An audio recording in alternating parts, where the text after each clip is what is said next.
આ સમગ્ર ગુનામાં હકીકત એવી છે કે ગઈ તારીખ 6 જૂનના રોજ પાટણ સંખાડી રોડ ઉપર આવેલ વૃંદાવન બંગલોઝમાં વયોવૃદ્ધ ગોદાવરીબેન ગોવિંદભાઈ પરમાર મૃત હાલતમાં મળી આવેલ. સૌપ્રથમ આ ઘટનાના કામે Patan city B division police station ખાતે અકસ્માત મોત રજીસ્ટર કરી અને ગુનાની તપાસ ચાલુ કરવામાં આવેલ. પ્રથમથી જ મૃત્યુ વિશે શંકા હોય જેથી પેનલ ડૉક્ટરથી પીએમ કરાવતા આ મરણ જનાર જે વૃદ્ધા ગોદાવરીબેન છે તેમનું ગળી દબાવી અને નિર્મમ હત્યા કરવાનું માલુમ પડતા અંતે આમાં Patan city B division police station ખાતે હત્યાનો ગુનો દાખલ કરવામાં આવેલો અને આમાં કોઈ અજાણ્યા ઈસમે વૃદ્ધાની હત્યા કરેલ હોય ને ગુનો અનડિટેક રહેલ હોય. બોર્ડર રેન્જના આઈજીપી શ્રી ચિરાગ કોરડિયા સાહેબ, પાટણ જિલ્લા પોલીસ અધિક્ષક શ્રી વી.કે. નાઈ સાહેબે, પાટણ જિલ્લા સ્થાનિક ગુના શોધક શાખાના પોલીસ ઇન્સ્પેક્ટર શ્રી રાકેશ સુનાગર સાહેબ, હાર્દિક મકવાણા, એસપી સોલંકી પીએસઆઈની ટીમને આ ગુનો સત્વરે શોધી કાઢવા માટે સૂચના કરતાં એલસીબીની અલગ અલગ ટીમો બની અને તેમના ખાસ ભરોસાવાળા ખાનગી બાતમીદારો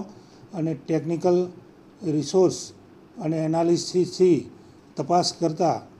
સૌપ્રથમ આ ગુનામાં યોગેશ કુમાર રતિલાલ મકવાણા રહે Shivam heritage society, Visnagar link road, મહેસાણાવાળાનો સંડોવાયેલ હોવાના મજબૂત અને પૂરતો પુરાવો પડતા એલસીબીની ટીમે આ ગુનામાં સંડોવાયેલ યોગેશ કુમારને શોધી લાવી અને યુક્તિ પ્રવૃત્તિથી પૂછપરછ કરતાં તેણે ગુનાની કબૂલાત કરેલ છે અને હાલમાં આ આરોપીને અટક કરી અને બી ડિવિઝન ખાતે આની તપાસ ચાલી રહેલ છે.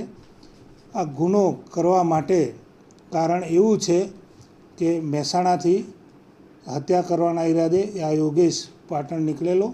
તેના ઉપર દેવું થઈ ગયેલું, આર્થિક સંકળામણમાં એ હતો